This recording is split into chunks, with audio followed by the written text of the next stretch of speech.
Et yo tout le monde, c'est le débrief, j'espère que vous allez bien, moi en tout cas ça va super. On leur a mis une sacrée branlette, c'est sans erreur, voilà. Donc le 4-0, le 4-0 il est magnifique.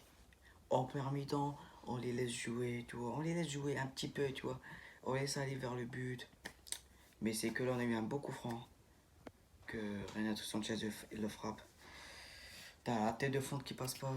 Et après t'as Lisman Brock qui met tête et qui trompe le gardien.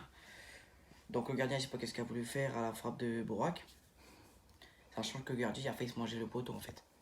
Bon, je sais pas qu'est-ce qu'il a voulu faire, je sais pas. Je sais pas si on voulait enculer le poteau ou quoi.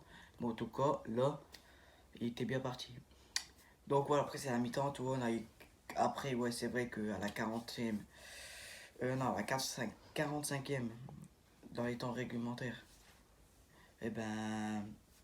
Araujo fait ses pointes. Il fait une belle frappe, mais le gardien, il arrête. Donc voilà, donc...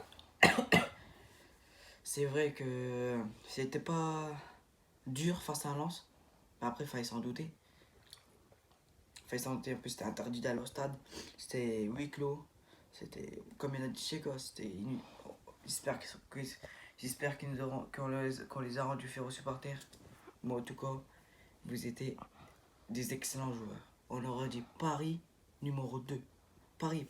Après, quand je dis pas qu'on est Paris, hein, je dis juste que on joue le même truc que Paris. Car comme Paris, ils ont fait en première mi-temps face à Nîmes, ils ont gagné 1-0 en première mi-temps. Et en deuxième mi-temps, ils ont été jusqu'à 5. 4, excusez. Voilà, comme nous. Voilà. Donc voilà. Après, voilà, la mi-temps se passe. Une minute, ou voire 2 minutes après la mi-temps, tu vois Bamba qui marque un but. Alors, il y en a qui centrent. Après, je me rappelle plus c'est qui centre, c'est que moi.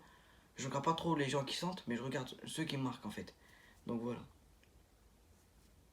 Ceux qui centrent, la personne qui a centré a fait une belle passe décisive à Jonathan Bamba, qui est l'homme du match. Qui est. Bamba, il était magnifique dans ce match. L'année dernière, il était critiqué. Moi, je sais qu'est-ce qu'il y a eu. Je vais pas lui dévoiler sa vie privée. Moi, je le savais. Donc, voilà, je dévoile pas. Donc voilà. Ensuite, quand tu vois qu'il y a eu un changement, Iconé il rentre. Il rentre. Une minute après qu'il est rentré. Et le but. Comme ça. Comme ça. Je sais pas qu'est-ce qu'il a voulu faire comme célébration, il a fait ça. Je sais pas, il a fait ça, je crois, c'est son deuxième but de la saison. Non, son premier but avec Lille de cette saison. C'était. Voilà quoi. Et après, voilà, le quatrième, il y a Ditchy, il rentre. Et but. Et but, ouais, c'est sûr. Le gardien, il voulait plus rien faire. Après, je sais qu'il y aura des supporters en soi qui vont dire on a eu 2 cartons rouges, l'arbitre est avec vous, patati patata. Non, non, non, non. Les cartons, ils sont mérités. Quand tu vois qu'il arrache la cheville de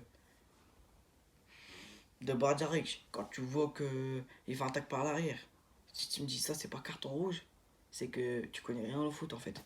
Donc voilà. Donc on les a fumés, on les a battus, c'est sang et or, donc voilà. Donc on a fait un bon bordel dans l'île. Ben, moi j'ai pas fait bordel personnellement parce que j'avais pas les affaires pour faire le bordel. Mais si j'aurais eu des pétards, j'aurais eu des fumigènes, crois-moi que la ville de Lille, elle aurait été plein de fumigènes. J'aurais mis, vous savez pas à quel point que c'était nickel cette victoire. Donc maintenant, qu'est-ce que je vais vous dire? C'est qu'on va se redonner rendez-vous pour mercredi ou mardi pour un nouveau débrief d'avant-match LOSC Praga en Europa League. Donc voilà, je vous souhaite une bonne journée à vous et allez le LOSC.